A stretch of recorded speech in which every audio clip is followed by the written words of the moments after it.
we are seeing a lot of increased listing periods right now across the country. In some areas, we're even moving into buyer's market territory as we anticipated. So we're starting to see listings sit longer. And unfortunately, the knee-jerk reaction to almost every human that hasn't experienced that in a while is, man, I got to get these listings sold.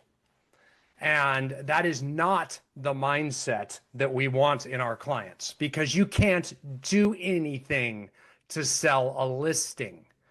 You put it up, you do all the stuff you normally do. You put it up, you make sure it's exposed, you make sure the photos look good, you make sure all your listing information's correct. But after that, we remember the two P's. It's either price or patience. Price or patience. If we spend all our time worrying about whether our listings are sold and whether our sellers are happy, we're too late. We've already failed. Like, we have to set the expectations up front that our job is just to expose properties, and then we got to prove it's being exposed.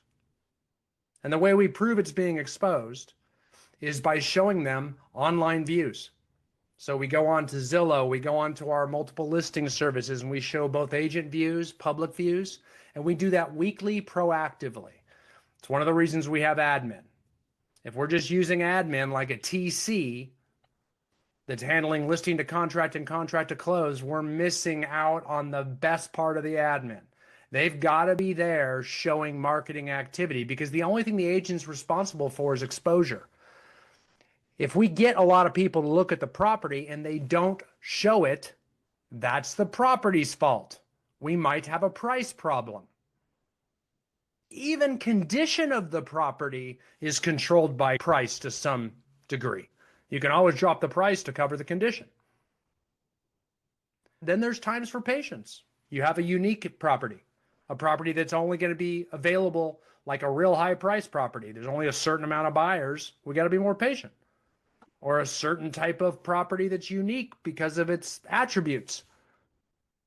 Got to have more patience. But it's either price or patience with listings. Real estate agents don't sell homes. We expose homes. And that's the biggest problem people are seeing right now with extended listing periods, is they're around there worried about getting these listings sold. That's not lead generation or even lead conversion. That's customer service. And quite frankly, it's the wrong customer service. There's nothing you can do about it. You're just spinning your wheels. So instead, what do? You refocus the energy to get more listings. And that's what you have to do in a buyer's market or with extended listing period time. Because for those areas that are in full buyer's markets, there's only going to be a certain percentage of your listings that actually sell.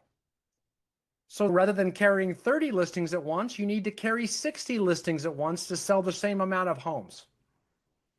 And that's the only thing the agent can do. Try to get it priced right, set the expectations for price or patience up front, display that you're doing your job, which is showing the exposure. We show agent views, public views every single week proactively, not when they call us. If they call us, if your sellers are calling you, you've already got a customer service problem. Because no one expects to have to call their agent to complain. If they're already calling you, just think of any product or service you buy. If you have to pick up the phone and call them, you're already upset. Which is why it's so important to have admin that do marketing, that service listings, that reach out and contact sellers. It's absolutely crucial, because you won't be able to survive with high listing periods otherwise. Or you won't, I guess you may survive, but that's all, you won't be thriving. So these people that just use TCs, have a nice summer, because you're going to have to do that work yourself. And these teams that run that thin, that just have VAs as TCs, it's not your market. Got to have marketing. Someone's got to be servicing those listings. That's a listing manager working with a marketing director. We have courses on this. It's in our admin course, for example, where you can watch the listing manager module and the marketing director module. Clients can too. The public can. And suddenly you can learn how these two work together to preventatively keep your listing periods intact. So you're not constantly getting, hey, why isn't it selling? Why isn't it selling? Why isn't it selling? If you're looking for scripts to handle those calls, you're way late to the game. You need to do that preventatively upfront through a system and a process. And those are the teams that thrive, not the ones that try to bare bones it with VAs that just handle listing to contract to close. Those are what we call small teams. Make sense? They don't try to duct tape it together with a $400 per closing admin team. Full admin support. That's the game. The game is they got to be able to handle hundreds of listings. Hundreds of listings if they're going to be a big team.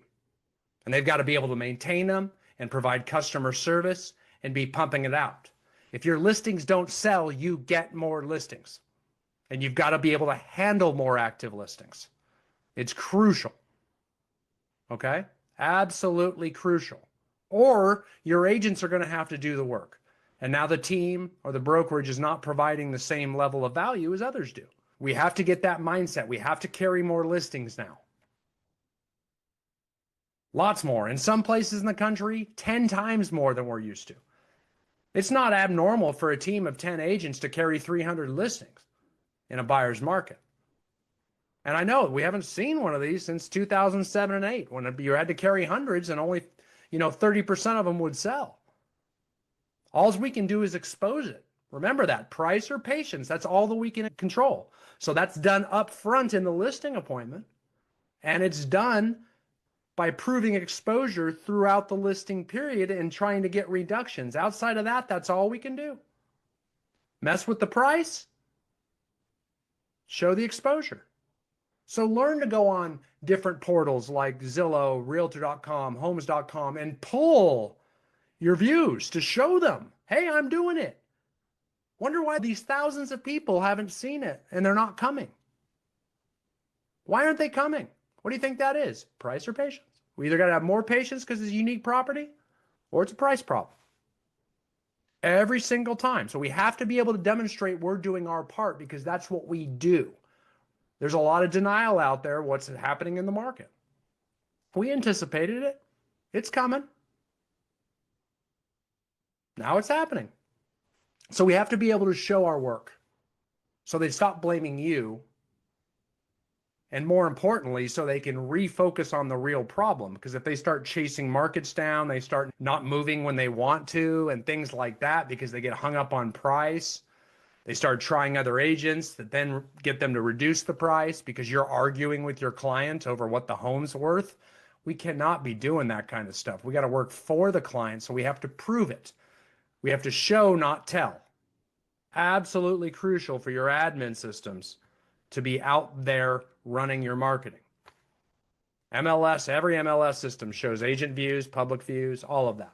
Hopefully your websites do too. Agent websites, but you won't get too many from that. And then we want to show, they always call it the miracle month.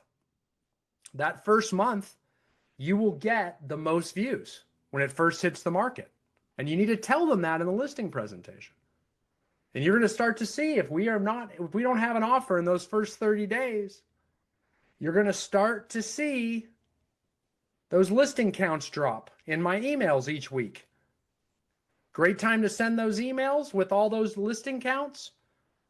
Thursdays. Because then if you talk, it's Friday, maybe Thursday night, if they want to talk about it. You let them know they're going to get one every single Thursday from your marketing director, your admin, or whomever you got. Guess when they don't call you? Saturdays and Sundays. And just say, hey, I'm going to give them to you. You're going to see. You can call me if you want to. You don't have to. We just want to keep you up to date on what's happening. And so few agents and teams do this. They're not preventative that way. They're not. They wait and they respond to clients that call them already concerned. And we call that creating a bad experience. When you're just there to solve all of their issues. The fact that you have the issues, they have the issues at all is what makes it not a smooth transaction. Don't set yourself up to have to be the white knight. Or that's what ends up happening. A true white glove customer service experience prevents the problems before they happen. And it educates the client by proving So we need to show that kind of stuff at a very high level.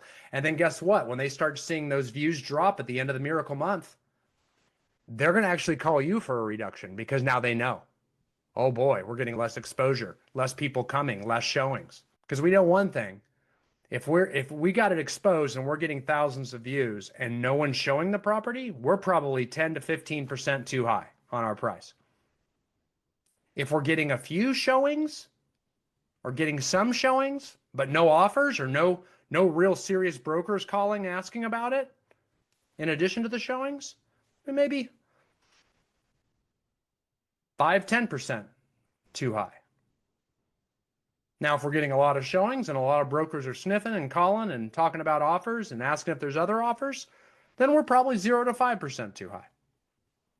And those are things I would tell every seller up front in this type of market. So they know. And pretty soon they'll ask you for the reduction rather than you having to talk them down, because what you predicted is starting to happen. Because they've seen you've exposed it. Where are they? So these are conversations that I'm having with you that need to be had in listing appointments up front. Just be transparent, because I'm right. This is what it is. You're not going to get out there, and this isn't like selling a bag of oranges on the side of a freeway or selling roses on Mother's Day on a street corner.